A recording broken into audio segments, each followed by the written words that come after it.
Hello दोस्तों, मैं दीप द्विवेदी आपका अपने YouTube channel online agriculture lovers पे आपका स्वागत करता हूं। तो मैं आपको आज कृषि अभियंत्रण पढ़ाऊंगा, जिसमें से आपका टॉपिक रहेगा कृषि यंत्रों के निर्माण में प्रयोग होने वाले पदार्थ। तो आपका लेक्चर यहीं शुरू होता है। जो पदार्थ प्रयोग किए जाते हैं तो वह दो प्रकार के होते हैं। पहला नंबर है अपना धातु, फिर दूसरा नंबर है अधातु।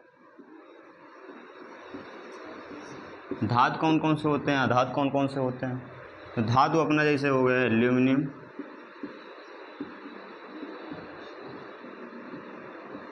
तांबा, पीतल, निकिल, मैग्नीशियम,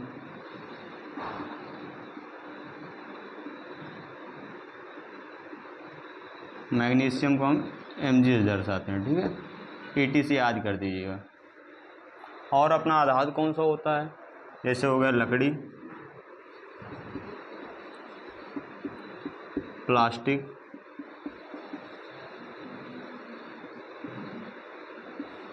रबड़ आदि,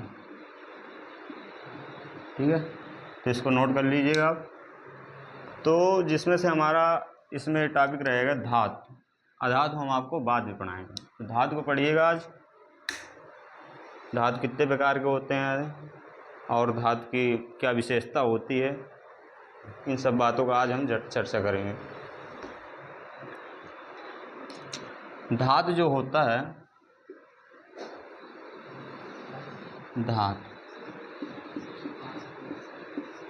धातु दो प्रकार के होते हैं, लौह धातु या अलौह धातु। फर्स्ट नंबर है अपना लौह धातु। लौह धातु। सेकंड नंबर है अपना अलौह धातु।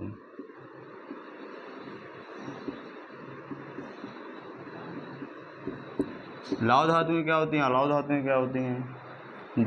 जिनमें लोहा पाया जाता है वह लौह धातुएं होती हैं, जिनमें लोहा नहीं पाया जाता है वह अलौह धातु होती है। जैसे लौह धातु में तो इसमें लिख दीजिएगा लोहा पाया जाता है। शॉर्टकट में लोहा पाया जाता है। जिनमें लोहा नहीं पाया जाता, इसमें क्या होता है, आपका लोहा नहीं पाया जाता है। तो सिंपल भाषा में खुद ही जानने मिलता है कि लौह धातु में क्या है, अलौह धातु में क्या है। तो इसमें हम क्या पढ़ेंगे, अपना लौह धातु में।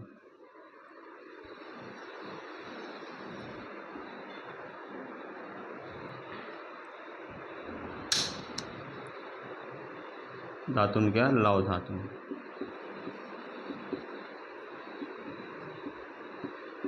लौह धातु में हमारी निम्न प्रकार की होती है। पहला नंबर है अपना, जैसे हो गया ढलवा लोहा,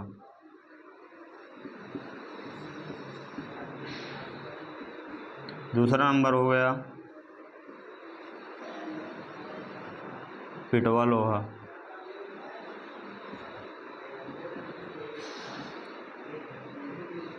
कच्चा लोहा,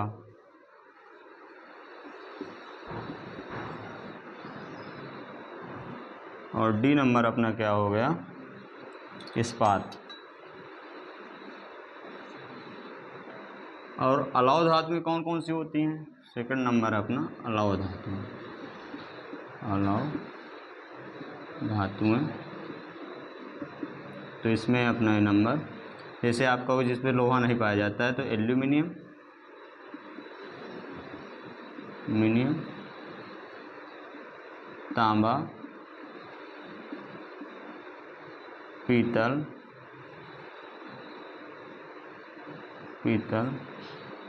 आज लिख दीजिए, ठीक है। क्या होती हैं धातुओं की? तो धातुओं की विशेषताएं पढ़ लेते हैं हम लोग।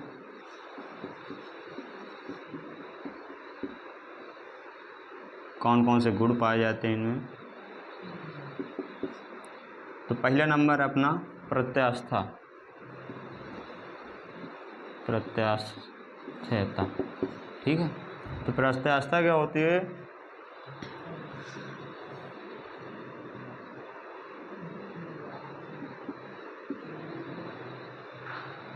जिस धातु के ऊपर जिस धातु के ऊपर कोई पदार्थ रखने पर वह अपनी स्थिति बदल देती है।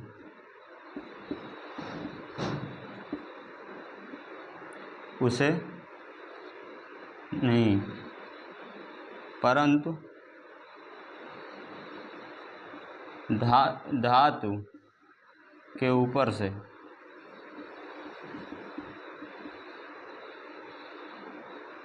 उस पदार्थ को हटाने पर वह अपनी समान अवस्था में पुनः आ जाती है, उसे प्रत्यास्थता कहते हैं। उसे प्रत्यास्थता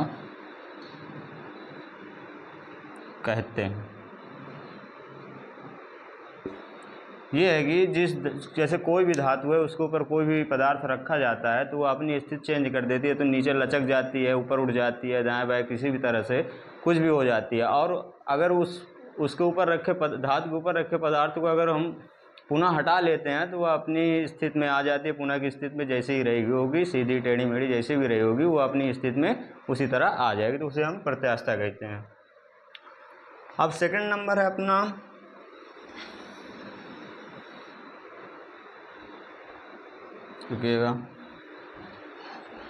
सुघट्टता। सुघट्टता क्या होती है? सेकंड नंबर है सुघट्टता।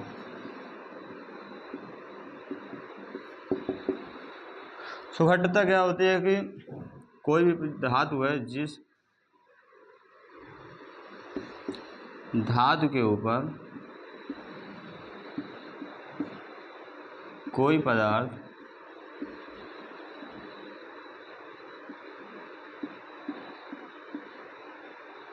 रखने पर उसकी स्थिति में परिवर्तन होता है,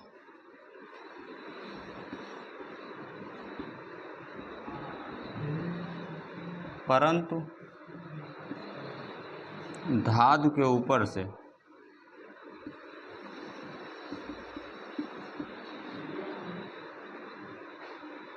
उस पदार्थ को, जो पदार्थ धातु के ऊपर रखा गया है, उस पदार्थ को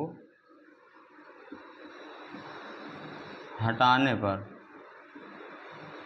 वह अपनी पहले की स्थिति में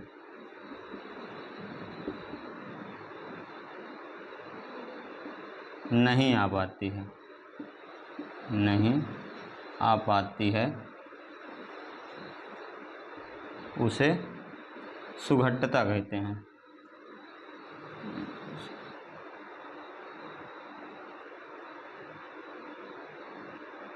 जैसे है कि कोई भी धातु है, अगर उसके ऊपर कोई भी पदार्थ रखा गया है तो वह अपनी स्थिति में परिवर्तन, टेढ़ी मेढ़ी कुछ भी हो जाती है, रिंग टाइप की है तो स्प्रिंग टाइप की, किसी भी टाइप की हो जाती है, परंतु पुनः उस धातु के ऊपर से उस पदार्थ को हटाने पर वह अपनी पहले की स्थिति में नहीं आ पाती है। अगर वो टेढ़ी हो गई तो टेढ़ी ही रहेगी, तो उसे हम क्या कहते हैं? सुघट्टता कहते हैं। तो अब थर्ड नंबर अपना क्या है? तन्यता।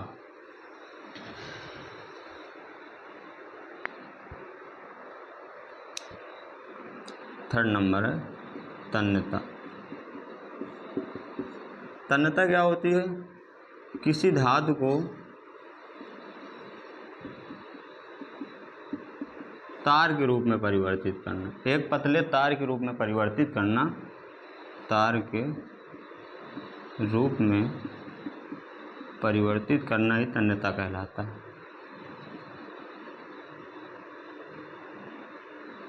करना ही तन्यता कहलाता है। ठीक है। अगर कोई तन्यता क्या होती है, तो कोई भी धातु है उसको तार के रूप में परिवर्तित करना, वही तन्यता कहलाती है। तो अपना 4th नंबर क्या है?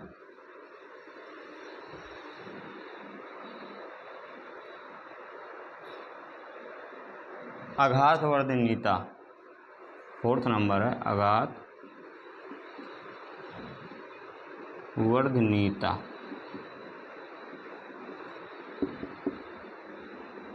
आघातवर्धनीयता क्या होती है? कोई भी धातु है उसको पीट करके चादर के रूप में परिवर्तित करना आघातवर्धनीयता कहलाता है।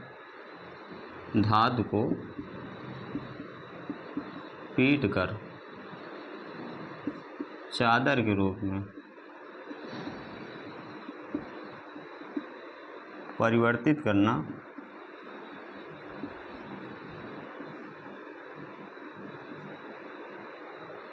आघातवर्धनीयता कहलाता है।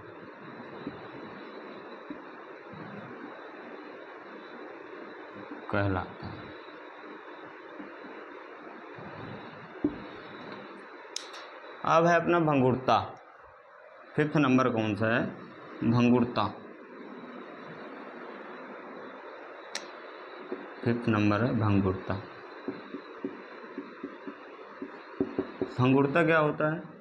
जैसे कोई भी धातु है उसको अगर हम ज़मीन में फेंकें तो वह बिखर जाती है, मतलब कि टूट जाती है, कई जगह से टूट जाती है। जैसे फर्स्ट इसका है अपना 1st नंबर एग्जाम्पल कांच, मेन एग्जाम्पल है।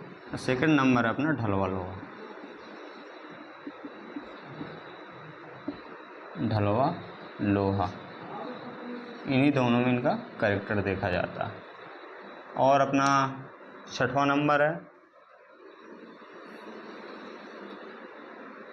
जंग प्रतिरोध। जंग प्रतिरोध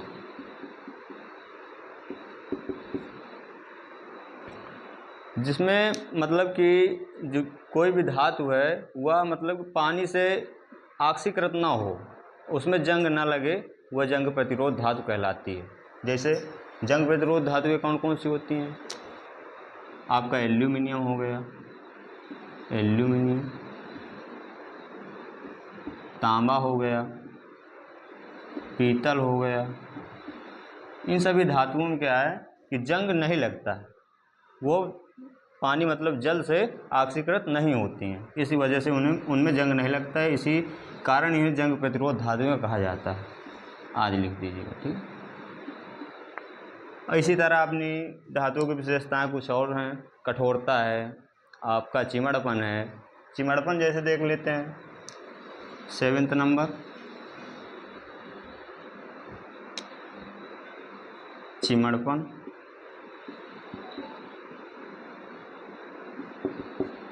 इनमें क्या होता है कि इनमें मोड़ने मरोड़ने की कम क्षमता पाई जाती है। अगर मोड़ेंगे मरोड़ेंगे तो टूट भी सकती हैं ये।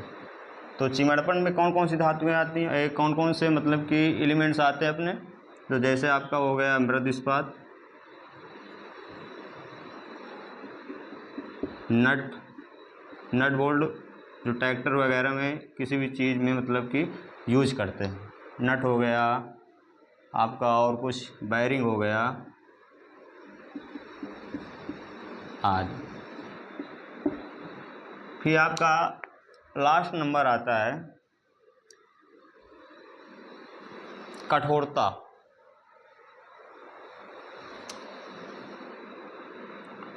8वां नंबर है कठोरता।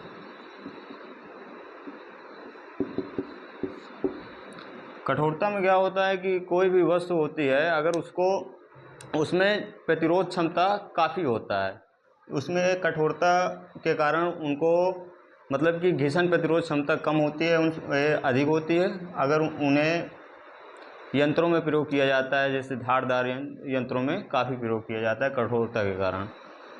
तो कठोरता में लिखिएगा इसके कारण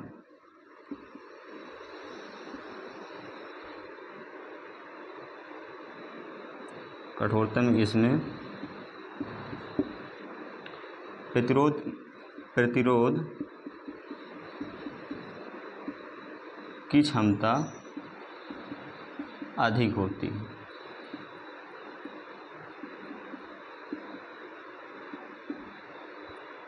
कठोरता के कारण धातुएं हमारी टूटती नहीं हैं, इसी कारण इसे कठोरता कहा जाता है। ठीक है दोस्तों, तो अगली क्लास में मैं आपको अयस्क के बारे में पढ़ाऊँगा। तो यहीं से अपनी क्लास समाप्त करते हैं। Thank you.